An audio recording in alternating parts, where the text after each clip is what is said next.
Barabara kabisa, habari zenu popote pale mlipo. Karibu kwa taarifa zetu za siku za leo kutoka Yemen.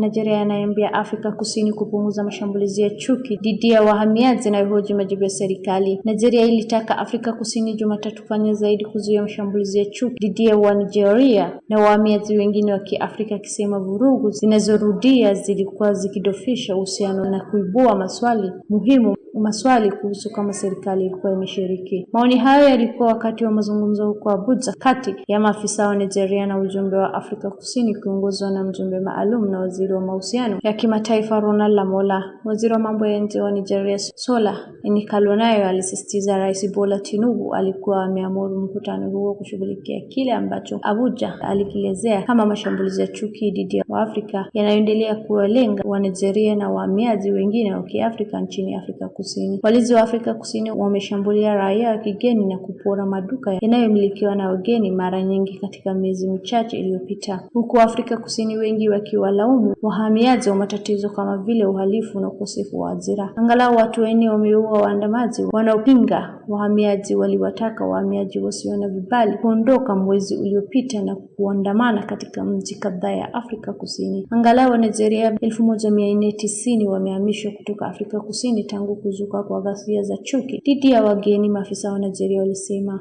Wafuasi wa Machi na Machi wafanya maandamano huko mji Kumhulu. Wafuasi wa kundi la kupiga wahamiaji wa Afrika Kusini Machi na Machi wafanya maandamano baada ya tarehe ya mwisho isiyo rasmi ya Juni 30 iliyowekwa na vikundi vya kupinga wahamiaji kwa wahamiaji wasio na vibali. Nyua haki za leseni inafungwa kichupo kipya wahamiaji wasio na vibali, muundo ambao umekuwa wasiwasi kwa serikali ya Nigeria. Nikalone alisema akitaja kuzunguka kwa ghasia dhidi ya wahamiaji kuanzia mwaka 1995. Angalau wa Nigeria 98 wameua katika mashambulizi ya chuki dhidi ya wageni tangu mwaka 2022. Kama uchumi ulioendelezwa zaidi barani Afrika, Afrika Kusini imevutia wahamiaji kutoka Nigeria pamoja na nchi zingine ikiwemo Ghana, Msumbiji na Malawi. Nikanalo alisisitiza sio tu kwamba wahalifu wanaoshukiwa wameshambuliwa bali pia raia wanaoishi kihalali Afrika Kusini. Aliongeza kuwa mamlaka ya Nigeria yalirekodi visa ambapo polisi walionekana kutokana kuingilia kati na kuibua masuala ya kushiriki ikiwa mamlaka ya serikali hayataki au hayawezi kuwalinda raia wa kigeni. Lamola alisisitiza serikali ya Rais wa Afrika Kusini Cyril Ramaphosa inapiga vikali chuki dhidi ya wageni, ubaguzi wa rangi. Nikanolaya alisisitiza kwamba ingawa Nigeria haikubaliani na shughuli za uhalifu zinazofanywa na raia wake walio nje ya nchi, washukiwa wanapaswa kukabiliwa na kesi zinazostahili badala ya vurugu za umma. Utawala wa Rais wa Marekani Donald Trump umeeleza wajumbe wa bunge kwamba hautamaliza kutumia dola milioni 400 ambazo bunge liliidhinishwa kwa ajili ya msaada kwa Ukraine hadi mwaka wa fedha wa 2029. Haya yanajiri wakati Ukraine ikikabiliwa na upungufu mkubwa wa silaha muhimu za kujilinda dhidi ya mashambulizi ya makombora kutoka Urusi. Mnamo Mei, Wizara ya Ulinzi ya Marekani iliwatumia wabunge barua ikieleza mpango wake wa matumizi ya fedha hizo kwa mujibu wa chanzo kinachofahamu waraka huo. Wanademokrats pamoja na baadhi ya wabunge wa chama cha Republican ambao pia ni washirika wa Trump wamekuwa wakikosoa Wizara ya Ulinzi kwa kuchelewesha kutoa msaada huo kwa Ukraine, licha ya kwamba ilithibitisha na wabunge kutoka vyama vyote viwili mwaka uliopita. Chanzo hicho kilisema kuwa miezi miwili baada ya barua hiyo kutumwa, fedha hizo bado hazijatolewa wala kutegwa rasmi kupitia mkataba ya matumizi. Bunge la Marekani limekuwa likilalamika mara kwa mara juu ya kasi ya chini ya matumizi ya fedha hizo. Barua hiyo haikuwa imewahi kuzungumziwa hadharani kabla. Rais wa Ukraine Volodymyr Zelensky anatarajiwa kukutana na Trump katika ikulu ya White House siku ya Jumanne, ambapo ataendelea kusisitiza ombi la Ukraine la kupata mfumo wa ulinzi wa anga inayohitajika kwa haraka pamoja na kukamilisha makubaliano ya ushirikiano wa ndege zisizo na rubani kati ya Ukraine na Marekani. Kwa mujibu wa chanzo kinachofahamu mpango hiyo, baada ya mkutano huo Zelensky anatarajiwa kuelekea bunge la Marekani ambalo atakutana na maseneta wote. Hata hivyo, baraza la wawakilishi liko likizo ya mapumziko ya kiangazi.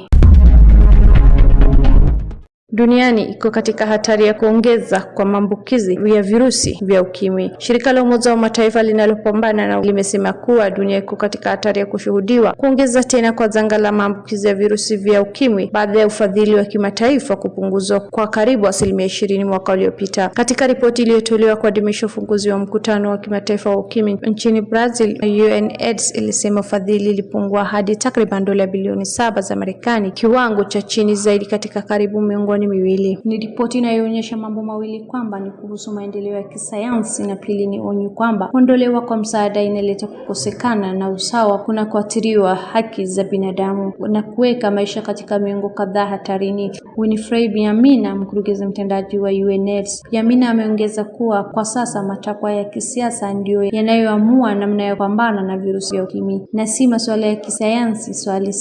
Swali sio tena kama wanaweza kumaliza ukimwi, bali ni je, wanamaliza ukimwi aje? Harakati za kupambana na ukimwi kwa sasa hazikumbwi na changamoto za kisayansi, bali zinakabiliwa na kukosekana kwa usawa kutokana na msukumo wa kisiasa. Kama wanatokomeza ukimwi haitamuliwa mabara, basi ni matakwa ya kisiasa, amesema Byamina. Marekani ilikuwa ikichangia takriban robo tatu ya ufadhili wa kimataifa wa mambo dhidi ya virusi vya ukimwi kabla ya Rais Trump kurejea madarakani mnamo Januari.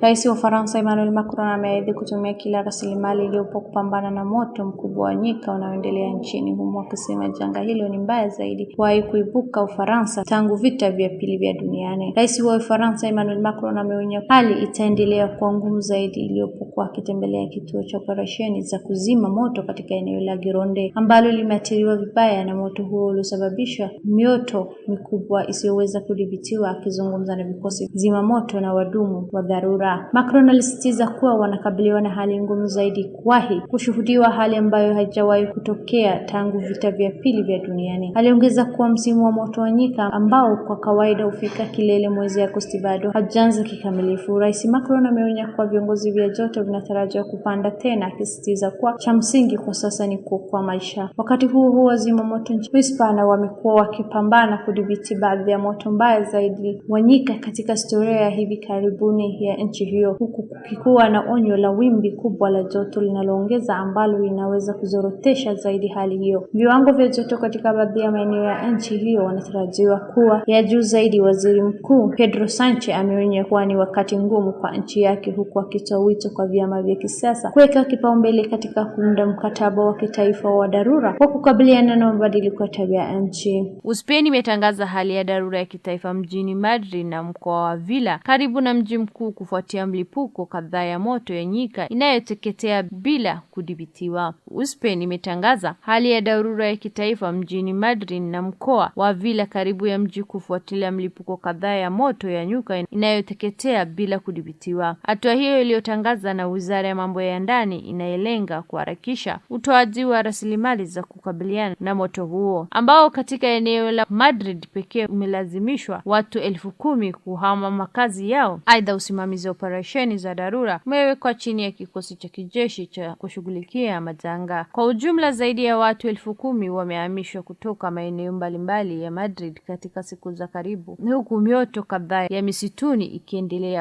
ikiendelea kuwaka kwa wakati mmoja katika eneo hilo. Marz alilani mashambulizi ya Wahouthi katika bahari ya Shamu. Kanseli wa Ujerumani Friedrich Merz amelani vikali mashambulizi yanayofanywa na waasi wa Houthi dhidi ya meli za Saudi Arabia katika bahari ya Shamu. Kansela wa Ujerumani Friedrich Merz amelani vikali mashambulizi yanayofanywa na waasi wa Houthi dhidi ya meli za Saudi Arabia katika bahari ya Shamu. Ametaka shambulizi hayo yasitishwe mara moja na kuelewa kwa aina yoyote ya kuzuia kwa usafiri wa majini hakukubaliki. Kansela Merz alisema mashambulizi hayo ya kizembe yanahatarisha uhuru wa usafiri wa meli bahari na kudhoofisha zaidi utulivu wa eneo la Mashariki ya Kati. Aidha, kanseli huyo alisisitiza serikali ya Ujerumani iko pamoja na Saudi Arabia na washirika wake katika eneo katika eneo hilo kukabiliana na changamoto zinazotokana na mashambulizi hayo. Akizungumza kwa nyakati tofauti, waziri wa ulinzi wa Ujerumani Boris Pistorius alisema hadi sasa hakuna dalili ya wazi ya upatikanaji wa makubaliano ya kusitisha mapigano na kwamba hali ya sasa katika kanda hiyo iko katika mwelekeo mbaya. Wapenzi wetu, ni hayo tu kwa siku ya leo. Asanteni sana, mpaka tupatane. Kwaherini popote pale mlipo.